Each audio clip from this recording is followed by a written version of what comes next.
Hey everybody, this is Erica Mello, and you are listening to Tough to Treat.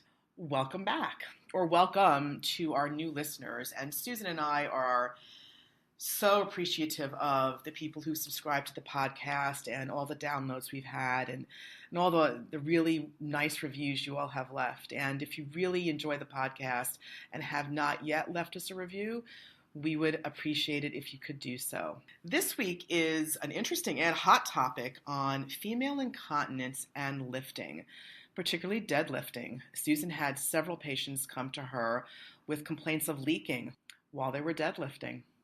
So we talk about how Susan actually took a look at their deadlift, looked at their strategy, and eventually changed their movement patterns and not leak. We've had a blast doing this podcast. It's been a lot of fun, and we hope you all continue to enjoy it. And if you have any questions, feel free to reach out.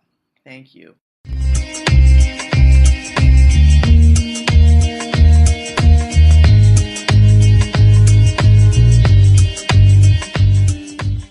Hello, everybody. This is Susan Clinton and my podcast co-host, Erica Mello.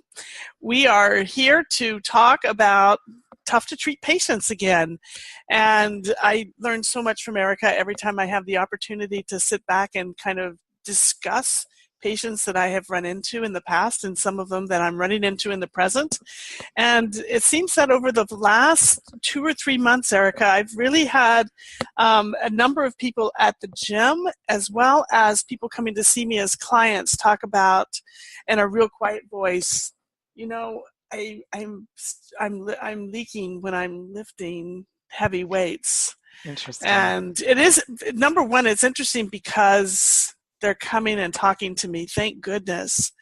And number two, because it's not normal to leak or lift, and they've been given information. You know, there's so many blogs and posts out there. I was just going to say that, you know, because we've been getting people, it's funny you mentioned this. Our administrative assistant came up and told me just this morning, we're getting a lot of women from the gym asking if I can find a pelvic floor therapist. I said, why?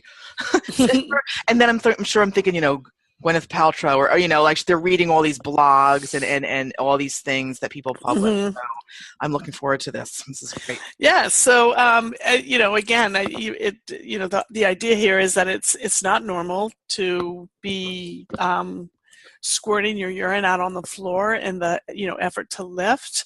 And this, I'm just going to kind of put this disclaimer right out there. I'm not opposed to lifting. I actually believe in loading and loading people even with pelvic floor problems. So sometimes people look at me as a bit of a heretic because they say, oh, if they have pelvic floor problems, they should never do this and never do that and never do this. And actually, no, they need to strengthen their entire system, and the pelvic floor is just a part of that system.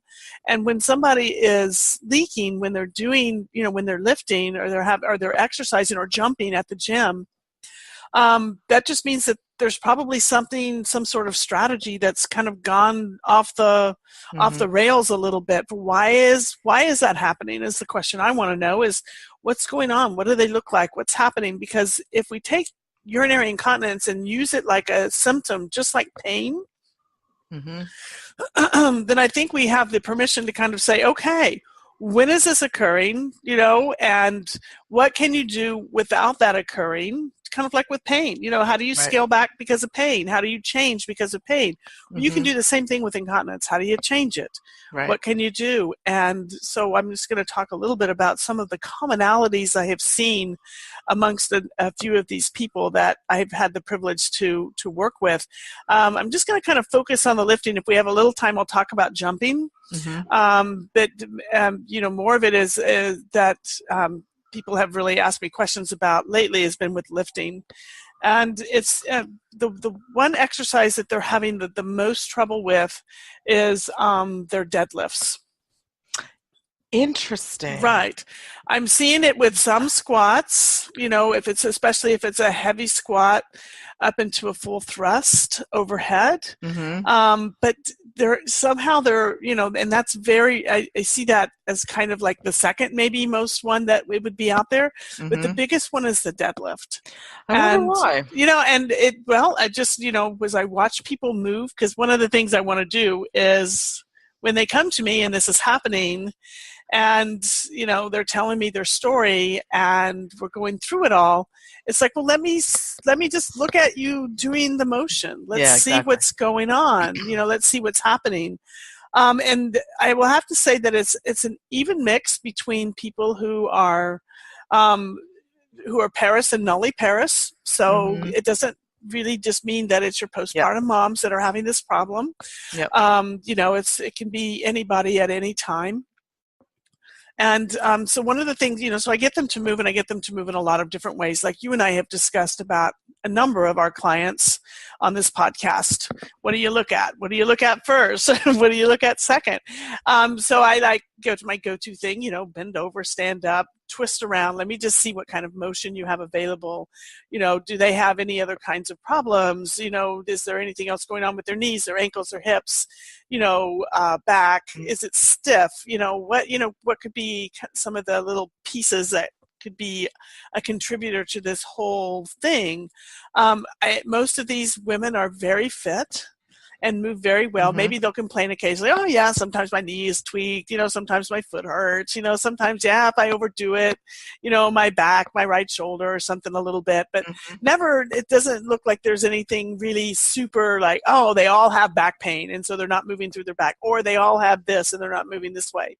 Here's the commonality of the thing that I found, and I'd love to get your input on this, because it's like when people are approaching lifting a box up off the floor, I find that they all do it pretty much the same way. They walk up, they get close to the box, they grab the box, and that's when I start seeing all of the shifting and changing going on.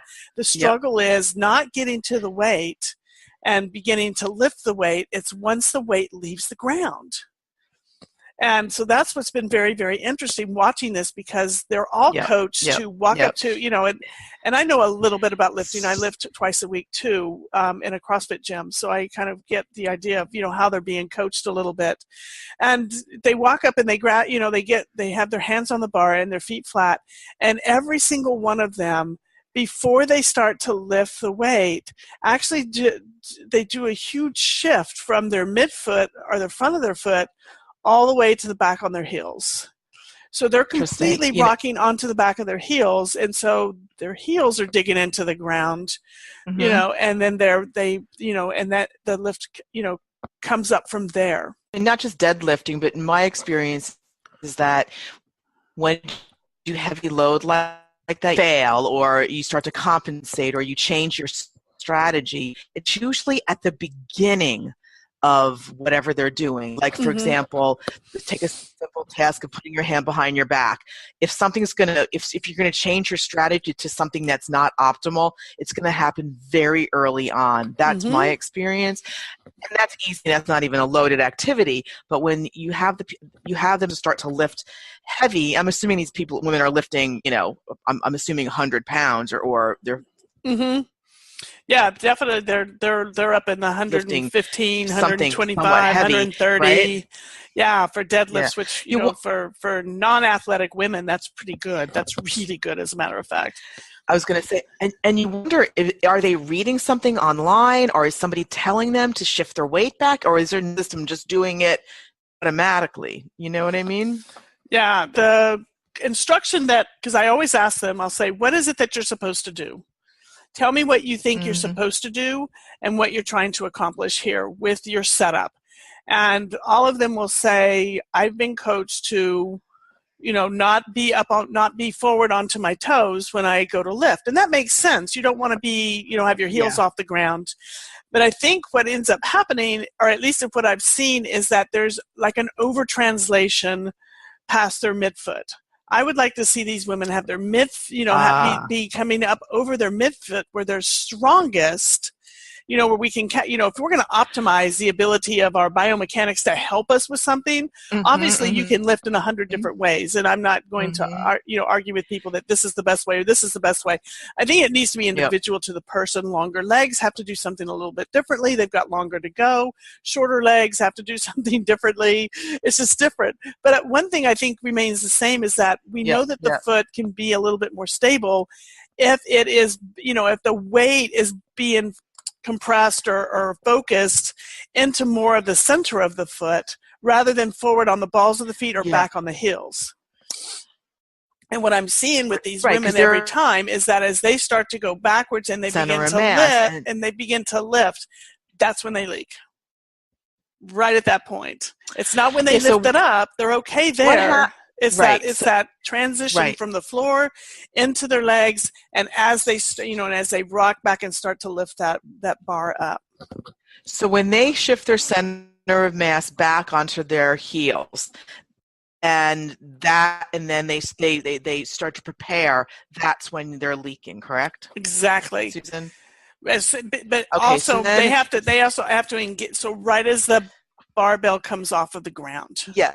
So that whole beginning piece, like you were talking about, the strategy they adopt is early on. I'm just thinking with my hands here. If I have all my weight in the back of my heels, my nervous system is going to say, okay, well, I need to sort of make sure I don't fall backwards. So I'm going to, contract anterior chain, maybe pelvic floor, anterior abdominals. Do you think something is happening in that regard in terms of maybe just either they're doing something to the pressure gradient? I don't know. I'm not sure, but that would be my first thought. Is there, right. Are they? Yeah, absolutely. I think that if they start to go backwards, then there's some sort of shift that has to be made. And that, from what I can tell, as you start to do that, there's a little bit more of a forward head position that actually has to come in. That's a strategy that I've seen. Now, my N is not of 500, my N is of a few. But the strategy that I've seen is more of a forward head and chin thrust forward, to kind of counterbalance. But the other thing that I see is that they lose the ability of their glutes to be optimal, because as they sit back on their heels, the hamstrings take over and start a posterior tilt into the pelvis. Right. And really start to kind of pull that way. So they've lost their glutes. And one thing we know about the pelvic floor is that if you're optimizing the work of your glutes, your pelvic floor is going to be loaded in such a way that it's going to have a bit of an optimal performance as well. Right, when but the hamstrings, No, I'm saying that the deadlift is really a glute, is the activity for your glutes, basically. Absolutely. Right? Completely. If they're putting their pelvis into that tilt position, you're right. They're certainly turning off their glutes rather than enhancing that. Right. And you almost wonder if it's I've seen the patients I've seen who've had issues with deadlifting have had hamstring issues, basically hamstring pain, hamstring tightness, and they're generally, their center of mass is off, for sure. And the most recent ones I've seen, it's been more medial lateral versus anterior posterior. So their center of mass is to the right or to the left, and then you ask them why they're doing that, and they have no idea that they're doing any of this. This is what I do, this feels normal, until they do bazillion deadlifts, and then their hammy hurts, or their pelvis, or they get pelvic pain. Right. So I think the center of mass is important especially when you're lifting load in a deadlift, which you almost have to be. You have to be pretty centered with a task like that. Yeah, you definitely have to be. And it's interesting that you bring up the medial lateral, because that was going to be the piece I was going to talk next, because I did the thing that I learned from you was, okay, I've looked at them from the side and I saw that AP stuff going on, mostly at the feet, and how that changes the strategy going up. And, my feeling is that if I can get them to stay over their feet, they could probably lift even a little heavier. And we can maybe change the leaking. So I stood in front or behind, you can do it from either way, and just wanted to see if they shot up to the right or shot up to the left. And it's very interesting because most of them did not come straight up. And I know with the deadlift, if you're going to follow Olympic training deadlift, when they put the cameras on you, they want to see that. They want to see that, that comes just right up the flagpole there. Yeah. And, so it was quite interesting to see that. And so I started asking them a couple of questions, like, just stand here for me. Show me how you normally, like, this is how I stand when I'm in line at the bank looking at my phone or something. But, just adopt some of these normal postures. And the direction in which they tend to, like, stand on that leg. So in other words, if somebody leans off to the right and puts more weight on the right leg, and the left leg is, just kind of hanging out there, and, we've seen everybody with all those kinds of things. It's not a good posture or a bad posture. It's just what they've adopted. And I noticed that when they that's kind of the direction they go in their deadlift. Mm-hmm. Is they Yeah. because that Yeah. leg, for whatever reason, their brain has said, "Ooh, that's your strong leg. Let's be sure as much Mm-hmm. of this heavy load gets shifted towards that stronger leg," which I thought was really interesting. And then I had them just do air squats. And at first they were doing them, one way, but it's like, do them a bunch. I want to see a few of these. And Yeah. as they started to kind of, get a little tired, they would go into a posture very much like what I was seeing with the barbell, is they would start to shift backwards onto their heels, and they had much more of a tucked under posture as they went up and down. Now, did they leak immediately, or was it after a certain amount of reps? They didn't leak with the air squats. Oh, yeah, no, I meant the deadlift. Yeah. The deadlift. They work up in their weights. Mm-hmm. So fatigue could be a piece of it for sure. Yeah. For sure. But it's usually it's at when they're approaching whatever they think their 1 rep max is. Got it. And it's not something that occurred in the beginning of all of their time. It's when they're really working on their heavy weights. Mm-hmm. Is when that begins to happen. And so I agree with you. I think it's 2 things. I think one is fatigue, and I think the other is somehow, something in the system is switching that pelvic floor off and or raising their intra-abdominal pressure too high that their pelvic floor can't overcome it. Right. Or, any number of things, including maybe they're constipated. I mean, because then you're carrying a load around in your intra-abdominal pressure system where you don't need to have that. So the interesting thing is that I watched their breathing, and to a T, every one of them, and I've started watching people a little bit more at the gym too, because I'm working on kind of how to change this, because I've changed it with myself a bit. But one of the things that I see is that they tend to, when people go and put on a belt, they're instructed to push their abdomen out against the belt to give them that intra-abdominal stability for heavy lifting, right? So you don't blow your guts out. So I watched them, and I watched them without the belt and with the belt, and what they would do. And every one of them would take a nice, strong, deep inhale, and then they would cut off their breath to do the lift, because they were lifting at such a point that they weren't going to be able to continue breathing. When you get to a certain point of lifting, with the heavy lifting, you have to do some breath holding there. Yeah. It's just, it's Totally. inevitable. You have to. Yep. And so I started thinking, what if we changed 2 things, just 2 things? And I thought, let's start with the easy thing first. Let's start with breath. And so I'd have them take that deep breath in, but then what I had them do was begin to exhale and then cut it off. And the whole feeling in your system is completely different. It's what I call training exhale. Interesting. And so they were able to collect and pull everything in a different way. So we practiced that with a little bit.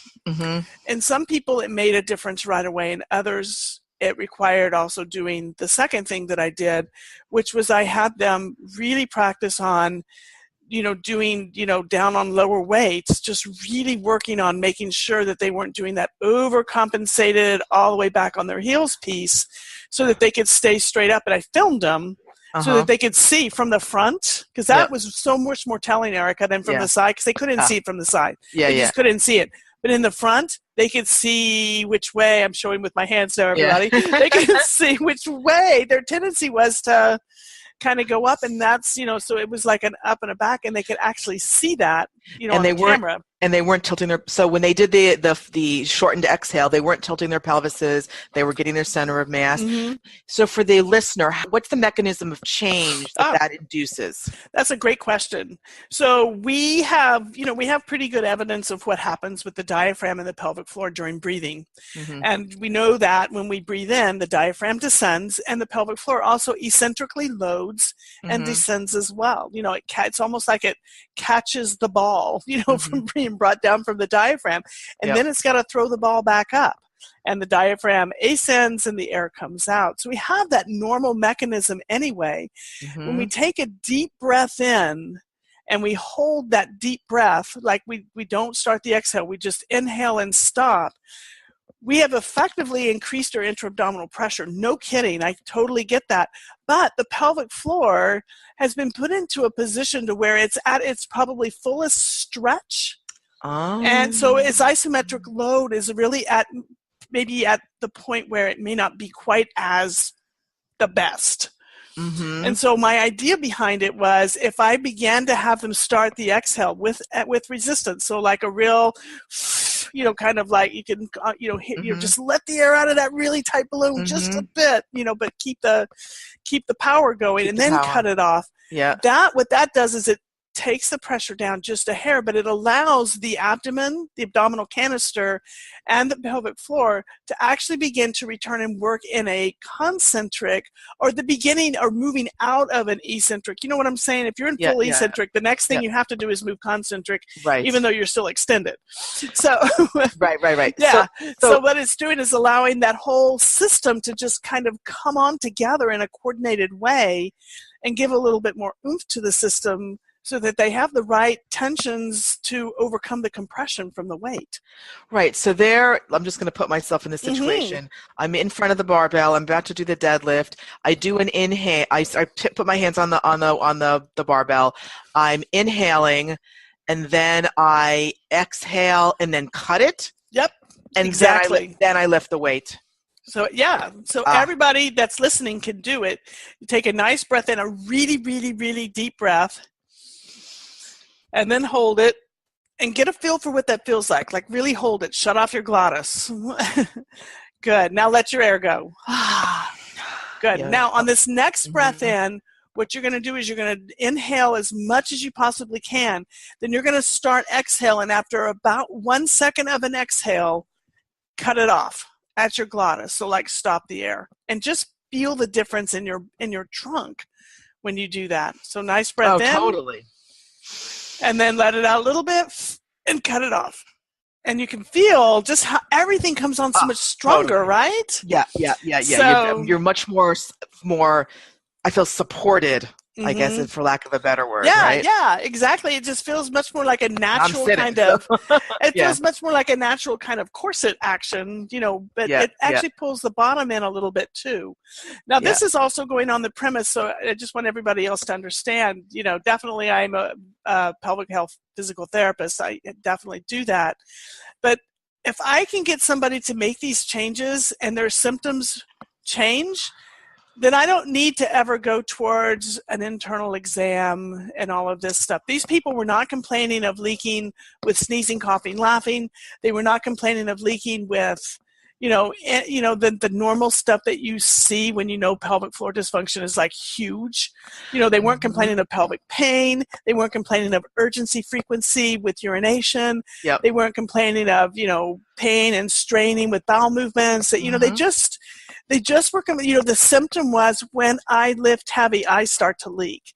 And so I feel like that if you catch that population, all those other markers are not part of the picture. It's just this. And you can change those symptoms that fast.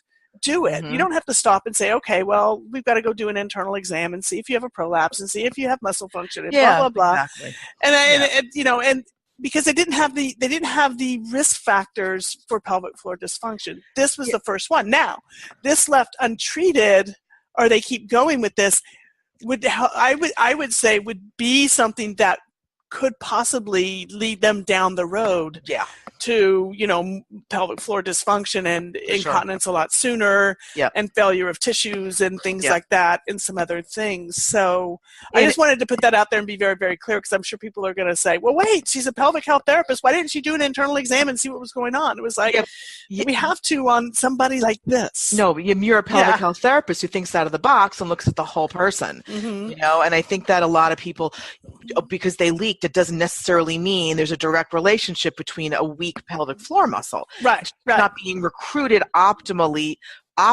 for the task that they are doing. Exactly. It's just become, for whatever reason, the whole system pressure has, that's just the weak point in the system, For somebody else, it could be pain. And so you would change you would change their breathing around pain, right? If it, like your back pain patients with leaking, but not with leaking, but that are lifting. Yes. I'm sure that you could tell me what you do with them. Well, it depends. I mean, I have, Yeah. in terms of what, breath holding and breath But strategies. yeah, and you change their strategies Oh and yeah, yeah. I yeah. mean, a large part of it is literally is their technique. I mean, they're Yeah. just it's one small little tweak. A lot of Hmm. the people. I did have a patient who actually had a little bit. She was here for back pain, but she also secondarily had some leaking, and it was with jumping though. It was jumping, box jumping, Hmm. and every time she jumped and landed on the box, I just said, hold your landing, and she was literally in it. Her whole trunk pelvis was on her left leg. And I'm like, well, that's not normal. And that was not optimal. So what I ended up doing, no surprise, is that I shifted her center, ended up taping her thorax. She had, some issues with control. They're not stiff. Hmm. So I did that because it was quick. I just quickly threw a piece of tape on. I had her box jump and she was fine. And she didn't get this sense, because she got a sense of when her pain came on, and then this little bit of she sensed that she knew that she was going to leak, but she was able to hold it. But when I sort of centered her, just basically centered her and put a little tape on her, she didn't feel that sense coming on. So, That and I'm not a pelvic vulnerability. floor Mhm. therapist. I'm not a Right. pelvic health therapist. So Well, but we all have to treat the pelvic floor. It's all part of the body. exactly. So, when you see something like this, I just want, the listeners to get kind of where I was coming from is, this to me, that leaking at that heavy lifting, and it wasn't happening anywhere else and no other issues going on. Just treat that incontinence as a symptom, because it's what I tell my counterparts that aren't actively, doing internal work in a pelvic floor or checking it or doing anything like that. If they see people with back pain and they also have incontinence, it's like, oh, go ahead and treat them, but see if their incontinence gets better. If it Yeah. does, hallelujah, move forward. If it Right. doesn't, that triggers a referral. Yes. Come on, Yeah. send them over to me. Let's see what's going on. And then Right. we'll get them back to you so that they have their strategies for, doing the Right. stuff that they need to do for you.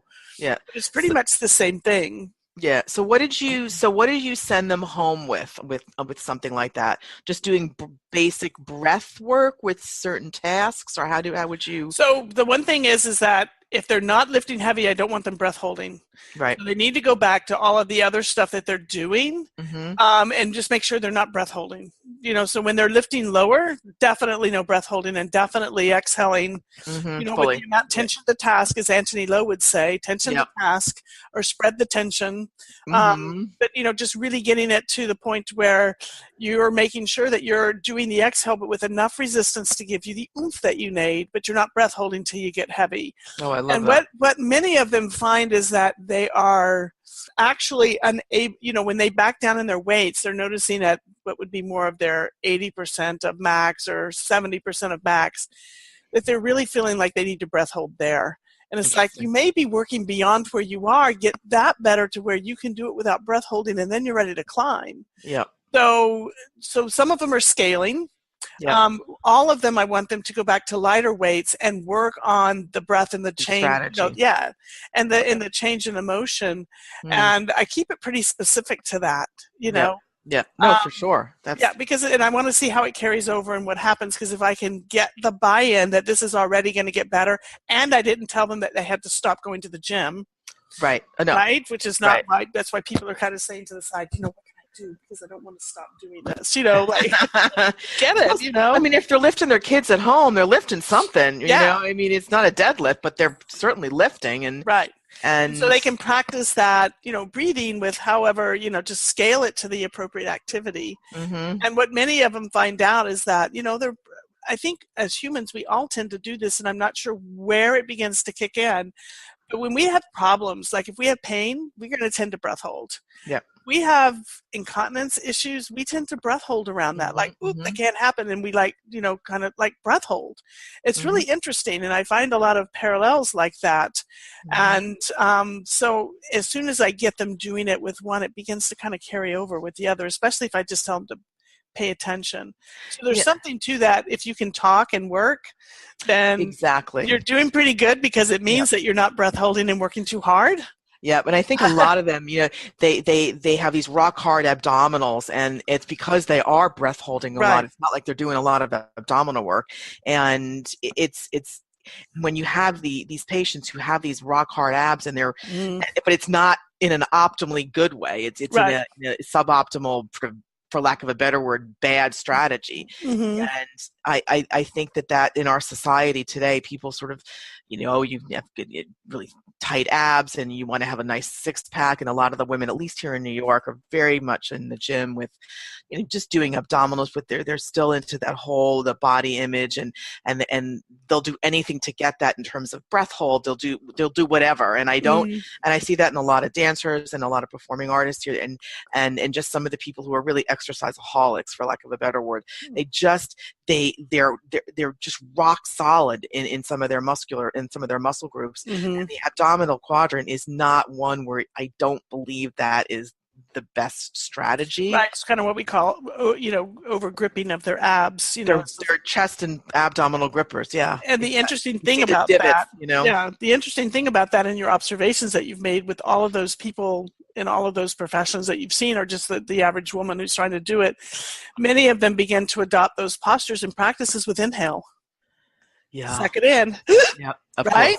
Yes. And so, yes. And that's not optimal for, running around with an inhale and hold. It's not optimal for just walking around in everyday life. Well, it's like the patient that we did on the other podcast, my patient on Broadway. She had the corset, suck it in. Yeah. I mean, all day long. All day long. But it's interesting because, I think I don't know what your thoughts are on a lot of, what we're seeing in the press about some of these celebrities talking about pelvic health and pelvic floor. And I think they're misleading some of these girls, that come in and they think they need a pelvic floor therapist, and that's great. But sometimes they don't, Right. And I don't mean to, it's just, I think that, like you've just demonstrated, it's not all about the floor. And I think it's about maintaining, depending on what you're doing, maintaining certain pressure gradients in your body and choosing the right strategy. And I think that's really what it comes down to. And it's not about, getting in with and doing an internal exam and doing pelvic floor exercises or release whatever muscles. Or at least not day one, for sure. Just try to figure out if something, as any kind of a PT, because there's so many people out there, oh my goodness, that are doing this. I'd rather have them see somebody and do some strategy changes and get that better, especially if they don't have, like I said, they don't have all the other pieces that we would look for pelvic floor dysfunction, right? Because I know I'll hear from other pelvic floor therapists say, well, what if their muscles are over tight and they're overworking? Well, if we change these strategies, perhaps that will change that. Because once again, none of these people had any of the things that would make me think pelvic floor first, which would be urgency, frequency, urgency and leaking with urgency, sneezing, coughing, laughing, and losing, because that's not heavy lifting. That's everyday life. I mean, it's a big boom force, but it's not lifting 120 pounds in a deadlift. Certainly, we should be continent with that. And if they're not leaking with that, I'm not, thinking that the pelvic floor is really weak. I'm just thinking it's not being adequately recruited. Exactly. So, and that's the premise I've gone on. And again, this is a subset of the population. There's people out there who are postpartum that are leaking with just walking and jumping. And so that needs to get better before they start lifting heavy. Let's don't train non-optimal strategies. Let's get some strategies better and then begin to load it. Yeah. I mean, if you can make a change that quickly, just by changing their strategy, then you don't need to go looking elsewhere. You've made a change quickly, and they're able to, and their nervous system's got it. Yeah, and they're excited about it because it's meaningful to them. Yeah, I'm working with them in the task in which that they want to clear this up. Yeah, and I'm not taking them out of context and pulling them way over here and doing something different. Yeah. And it's more like, oh no, I bet we can get this better. What do you say? It's a challenge. It's like, okay, let's do it. I know. And it's also because, everyone learns differently, but if you're working on something that's meaningful to them, they'll all learn differently. But if you're putting it, but your chances of a better outcome are greater if you're putting them in the task that makes them do what they're coming into what they're coming in to see you for. I got that out. Love it. Well, this is, it's very fascinating, I have to say. I don't see a ton of lifters, but I do see, obviously, here in New York, my space is near the gym, and I see a lot of people who do lift fairly heavy weights, and I'm not going to be the one. They're not coming in to see me because of leaking, but that's secondary Yeah. issue. So I've not focused so much on the breath, that the breath holding or like the strategy. I think that's a great idea, and it's all about just playing with different things, right? Right. Be creative. And there's sound physiology behind that, though. I mean, it's not like you're making this stuff up. There's sound physiology, and if they can recruit their pelvic floor muscles by just changing their breath, I mean, jeepers creepers, that's fabulous. It is, and right? It's so easy to do. It Yeah, should be the first line of what everybody's doing, because as all the people who know me, I'm kind of the primal one. You can't get more primal than airway. It's the first thing. You don't breathe, you don't function. You're not even going to live. So, yeah. And it's just it's like that. So that's why, for those of you who are asking, that's why I go to the breath first. It's just kind of my MO. But I'm also, like I said, I looked at that strategy though right away, and I paired the two of them together because I felt like that was going to be the best bang for the buck for that particular what I saw in front of me. And then it's just been kind of interesting. On another podcast, we'll talk about jumping, because that's a whole nother ball game that we run into. All the women, I don't want a jumping jack. I don't want to do double unders. I don't want single unders. I don't want to do, I don't want to get on the trampoline. I don't want to get on there with my kids, so there's some things around jumping that's quite a bit different, because it's a whole different, for sure. The whole different movement, than lifting, for sure. Recoil and such. And I think that the interesting part of, with this podcast is that you took, I feel like we talk a lot about center of mass, but it is important. It really is important in terms of especially when they're doing such a high load task. If you're like with the podcast with my golfer, when you're doing activities that require full body movement or some stability, in the case of these women with the deadlift, figuring out where your body is in space is fairly important, I believe. Yeah. And then when you get them into what their center is, and that's different for everybody, see what strategy they adopt, and play with that. And I believe, especially when you're lifting heavy, you literally have to be quite, I hate to use the word symmetrical, but you have to be. You have to find the optimal posture for the best performance you're trying to get. And everybody, looking at different people, little tweaks are going to make that happen easier for them. And the feedback is enormous, because it's right then. Nope, it feels heavier. Nope, it feels better. Oh my God, that felt better. I felt like that was and they're going to record that, because they're going to try to match that every time. And I think that's what's so much fun about working with movement. And I love what you were talking about with center of mass. And I know we do talk about it a lot, but I think people not only need to, be able to, optimize maybe where their center of mass is, but also how they cope with it wherever it is. An older person who has not been moving a lot and stuck in the sagittal plane is not going to cope very well with their center of mass moving out of that sagittal plane. No. If it starts to move into the coronal plane, like, the wind comes along or somebody brushes by them, they're not able to cope with it very well, because their strategies, their patterns have gotten so embedded into just one direction.